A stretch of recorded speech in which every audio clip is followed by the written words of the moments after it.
Hello there mga kamamshi! Today is February 14 and it's Valentine's Day.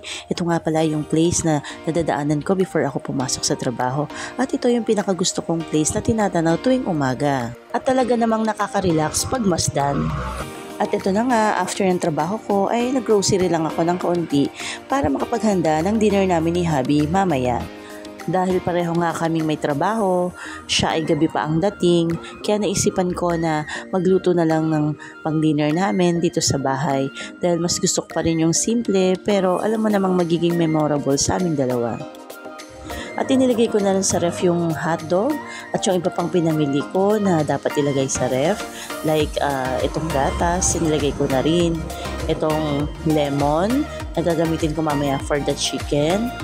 Ayan, at inayos ko na rin yung mga ibang dapat ayusin, yung mga condiments, para nakagayak na rin na nakaayos na. Itong tinapay, nilagay ko na rin naman sa lalagyan. At hinanda ko na rin yung mga lulutuin ko para mamaya. At itong binili kong chicken ay hinugasan ko na rin at inilagay ko na rin sa lalagyan para ilagay sa ref.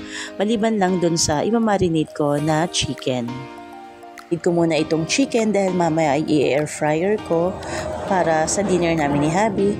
Ayan, iminarinate ko lang siya sa lemon, garlic, at syempre lalagyan ko rin lang naman ito ng salt, pepper, at saka ng magic sarap. At ilalagay ko muna ito sa ref dahil mamaya ko pa naman ito lulutuin. Syempre, ahead of time, kailangan makapagluto na ako ng pasta. At niluto ko nga lang pala ay kalahating kilo. Ngayon naman ay i-drain ko yung pasta at hugasan sa running water at isa-set aside. Ngayon naman ay lulutuin ko na ang sauce ng aking pasta. Igigisa ko naman muna ang sibuyas at bawang. Then, ilalagay ko na ang ground pork.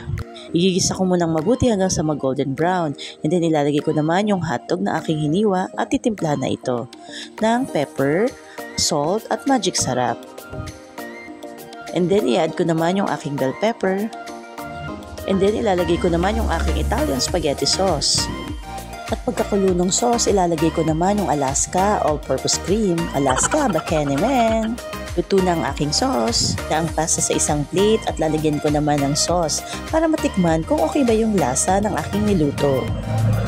Dahil malapit nang dumating si hubby, iniluto ko na rin yung chicken na minarinate ko kanina using my air fryer. So, ayan nga mga kamamshi at luto na ang aking chicken. So, ready na. Ipe-prepare ko na ang aking chicken dahil malapit nang dumating si hubby. Siyempre, excited na akong matikman ang aking mga niluto for this Valentine's Day. At ayan na nga siya, kumakatok na mga kamamshi. Papasok na si hubby. Diyos ko, ano kaya na magiging reaction nito? Happy Valentine's Day!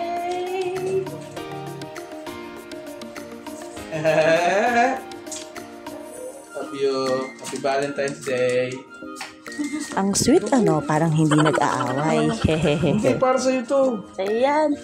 Sa'yo to. Ayan yung... Ay, Valentine's Day. Ayan yung pinadeliver ko, natanggap mo na pala.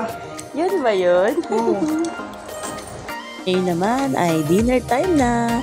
Late dinner na nga lang kasi late na rin naman nakarating si hubby. Ang importante, magkasalo pa rin kaming kakain kahit late na, di ba? Titikman ko na kung masarap ba talaga yung nailuto kong spaghetti na ito. At saka yung chicken na aking in-air fryer. Ayan, mukhang mabango at masarap kainin. Ba't ganyan? Inaamoy-amoy ko pa siya. Aso lang. Char. Let's eat mga kamamshi. Naku, mainggit kayo sa aming kinakain ni hubby. This is how we spent our Valentine's together. Simple lang pero masaya at ang mahalaga, mahal namin ang isa't isa. Wala mang expensive gift sa isa't isa. Ang mahalaga, meron kaming cupcakes at chocolates. O, diba? So, ayan. Cheers kami sa aming cupcakes. Happy Valentine's Day to all and thank you for watching our video. See you on my next vlog. Bye!